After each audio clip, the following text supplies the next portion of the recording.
Sœurs et frères de Christ, paix, joie, grâce, amour à chacune de vous en ce dimanche 17e du temps ordinaire. Le thème central et principal des textes de ce jour, surtout on voit la première lecture et l'évangile, est celui de la prière d'intercession et la prière de demande. La première lecture nous raconte cette fameuse scène très belle de ce qu'on peut appeler le marchandage d'Abraham avec Dieu. Il y a un morceau, le verset 19 de ce texte qu'on ne lit pas aujourd'hui, mais qui est intéressant parce qu'il commence en montrant comment Dieu, après avoir stipulé l'alliance avec Abraham, dit « Je ne peux pas cacher à Abraham ce que je vais faire ». On commence à se rendre compte que Dieu considère l'être humain comme son ami. Abraham devient l'ami de Dieu. Il ne peut donc pas le cacher.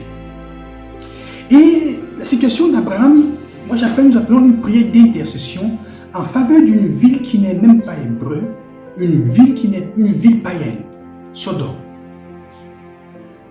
Il dit à Dieu, Seigneur, tu ne peux pas punir le juste avec le méchant. Parce que la méchanceté a tellement gagné le dehors dans cette ville que tu ne peux pas punir le juste avec le méchant. Et il commence à négocier avec Dieu. Seigneur, même s'il y a 50 justes, tu puniras la ville, même 40, même 30, même 20, même 10. Pour 10 personnes, tu puniras. Dieu dit, je ne punirai pas la vie si j'en trouve 10 justes. L'important, c'est de voir l'audace d'Abraham. C'est une belle capacité. Et l'évangile va le dire, en effet, va supporter cela en disant, persévérez, demandez et vous recevrez avec insistance. Abraham intercède pour une ville. La prière d'intercession est importante. Parfois, nous ne la faisons pas beaucoup, nous n'y croyons pas beaucoup. La prière d'intercession, demander quelque chose à Dieu pour les autres, avec insistance, pour leur bien. C'est une des formes de prière les plus belles. Évidemment, Dieu, quand dans ces conditions-là, il récompense aussi celui qui prie ou celle qui prie. Alors donc c'est important cela.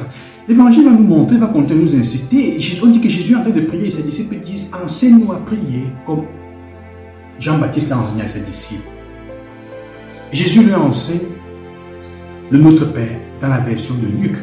La version de Luc semble être la version la plus, on peut dire, la plus originale.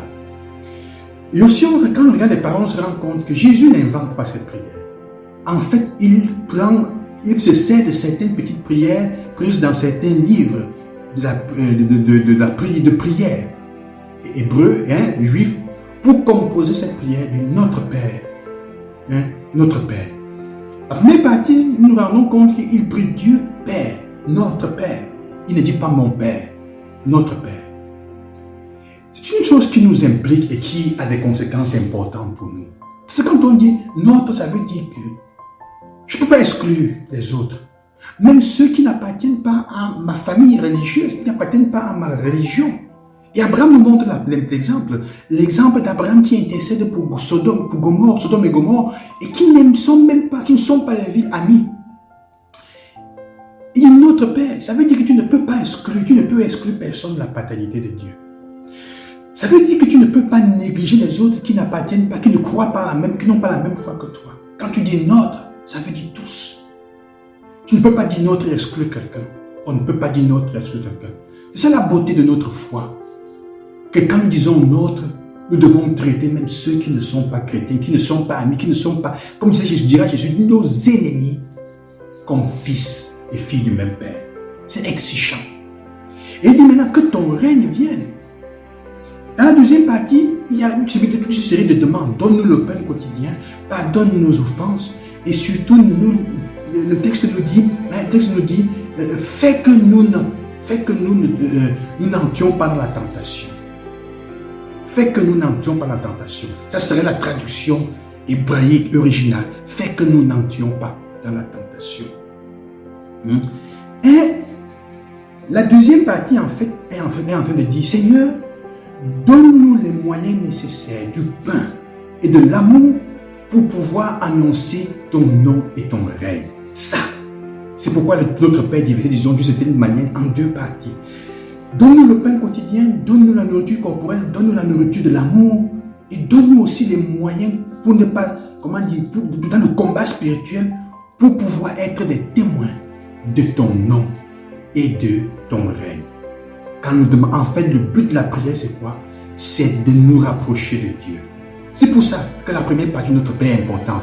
Et une prière qui dit, Seigneur, je veux être comme toi. La prière est faite pour nous rapprocher de Dieu avant tout.